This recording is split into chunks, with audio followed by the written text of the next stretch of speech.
Big Boss common man ஷோவுடைய episode 3ல் 2 ஜோடிகள் வந்து ஒன்றா ஸ்டேஜுக்கு என்ட்ரி ஆனாங்க. அதில் முதல் ஜோடி யார் அப்படின்னு பார்த்தீங்கன்னா சந்திரமதியும் வெங்கடேஷும். இதில் வெங்கடேஷ் வந்து அவருடைய கெத்தான பர்ஃபார்மன்ஸை கொடுத்து ஸ்பாட்லேயே குவாலிஃபைட் ஆகிட்டார் அடுத்த ரவுண்டுக்கு. ஆனால் சந்திரமதி வந்து ஆன் ஓல்டு கண்டிஷனில் வச்சுருக்காங்க. இவங்களை ஏன் வந்து ஓல்டு கண்டிஷனில் வச்சுருக்காங்க, எதனால் வச்சுருக்காங்க, என்ன ரீசன், இவங்க பர்ஃபார்மன்ஸ் ஒழுங்காக கொடுக்கலையா, இல்லை கொடுத்த பர்ஃபார்மன்ஸ் வந்து ஜட்ஜஸுக்கு பத்தலையா அப்படிங்கிற எல்லா விஷயத்தையும் இந்த வீடியோ மூலயமா தெரிஞ்சுக்கலாம். இது வரைக்கும் என்னுடைய சேனலை நிறைய பேர் சப்ஸ்கிரைப் பண்ணாமையே பார்த்துட்ருக்கீங்க. அப்படி சப்ஸ்கிரைப் பண்ணாமல் பார்த்துட்ருக்கீங்க அப்படின்னா மறக்காமல் சப்ஸ்கிரைப் பண்ணிவிட்டு லைக் பண்ணிவிட்டு ஷேர் பண்ணுங்கள். அப்படியே பக்கத்தில் இருக்க பெல் ஐக்கானையும் கிளிக் பண்ணி வச்சுக்கோங்க.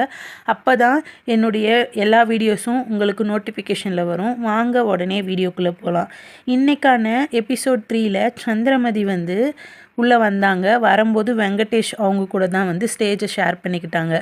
இவங்க 2 பேரையும் டெலிவிஷன் சைடில் இருந்து ஒன்றா அனுப்புறதுக்கான ரீசன் என்ன அப்படின்னு பார்த்தீங்கன்னா, இவங்க 2 பேருமே வாழ்க்கையில் வந்து ரொம்ப அடிபட்டு ஒரு நல்ல நிலைமைக்கு வந்தவங்க அப்படிங்கிறதுனால இவங்க 2 பேரையும் ஒன்றா உள்ளே அனுப்பியிருக்காங்க. உள்ளே வந்த உடனே இவங்கள பார்த்து ஜட்ஜஸ் கேட்ட கேள்வி வந்து நீங்கள் யார் அப்படின்னு கேட்கவும், அதுக்கு சந்திரமதி வந்து 35 வருஷமாக நான் என் வாழ்க்கையை வாழவே இல்லை, இப்போது எனக்காக வாழ்கிறதுக்காக நான் பிக் பாஸுக்கு வந்திருக்கேன். அது இல்லாமல் நான் மணிப்பூர் அப்படிங்கிற ஊரில் இருந்து வந்திருக்கேன். எனக்கு அப்பா கிடையாது, அம்மா மட்டும்தான். என்னோட சேர்த்து எங்கள் வீட்டில் வந்து 3 பேர். எங்களுடைய வாழ்க்கையை அடுத்த கட்டத்துக்கு உயர்த்துறதுக்காக, அதாவது ஃபேமிலியுடைய நலனுக்காக நான் வந்து உழைச்சிட்டே இருந்தேன். அப்புறமா ஒரு ஸ்டேஜுக்கு அப்புறமா என்னுடைய வாழ்க்கையை, என்னுடைய கஷ்டத்தை ஷேர் பண்ணிக்கிறதுக்கு ஒரு உறவு வரும் அப்படின்னு நம்பி வாழ்க்கையில் அடுத்த கட்டத்தில் அடி எடுத்து வச்சேன். அதுதான் மேரேஜ் ஆனதுக்கப்புறமும் என்னுடைய ஓட்டம் வந்து குறையவே இல்லை. தொடர்ந்து ஓடிட்டே தான் இருந்தேன். என்னுடைய நிலைமை வந்து ரொம்ப மோசமாகவே போயிட்டு இருந்துச்சு. அதே மாதிரி எனக்கு ஒரு வாய்ப்பு கிடச்சிச்சுன்னா நான் வந்து வாழ்க்கையில் நல்ல நிலைமைக்கு போவேன் அப்படின்னு தன்னுடைய குடும்ப வாழ்க்கையில் பட்ட போராட்டங்களையும் அனுபவத்தையும் இவங்க வந்து ஜட்ஜஸ் கிட்ட ஷேர் பண்ணிக்கிட்டாங்க.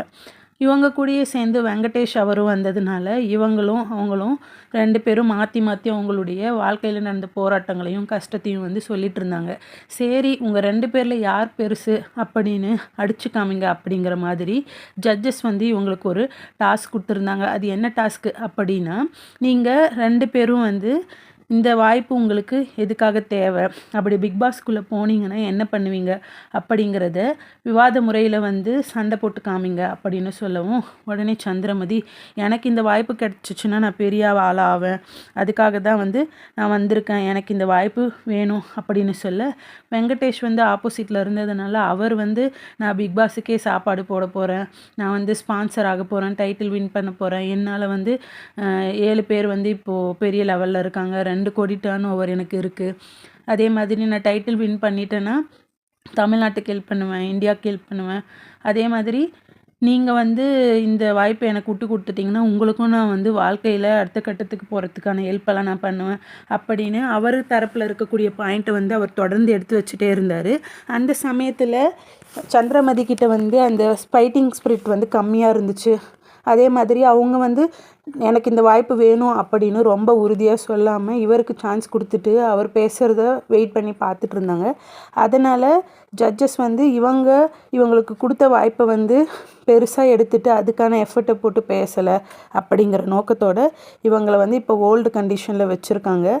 அடுத்தடுத்த கட்டத்தில் இவங்க வந்து நல்லா பர்ஃபார்ம் பண்ணி காமன் மேன் ஷோலேருந்து பிக் பாஸ் 10 கண்டஸ்டண்ட்டாக ஆவாங்களா அப்படிங்கிறது தெரியலை. அடுத்தடுத்த எபிசோடில் தான் தெரிய வரும் இவங்க எப்படி பர்ஃபார்ம் பண்ணுறாங்க. இவங்களுக்கு இந்த ஆப்பர்ச்சுனிட்டி வந்து ரொம்ப முக்கியம் அப்படின்னா இவங்க இதுக்கு அதிக மெனக்கடல் செய்ய வேண்டியது தான் இருக்கும் அப்படின்னு நான் நினைக்கிறேன். உங்களுடைய கருத்து என்ன அப்படிங்கிறத மறக்காமல் கமெண்ட் பாக்ஸில் பதிவு பண்ணுங்கள். அடுத்த பிக் பாஸ் காமன் மேன் ஷோவுடைய அப்டேட்டோடு சந்திக்கிறேன். அதுவரை உங்களிடமிருந்து விடைபெறுவது RSV Rockers YouTube channel. Stay tuned. Bye.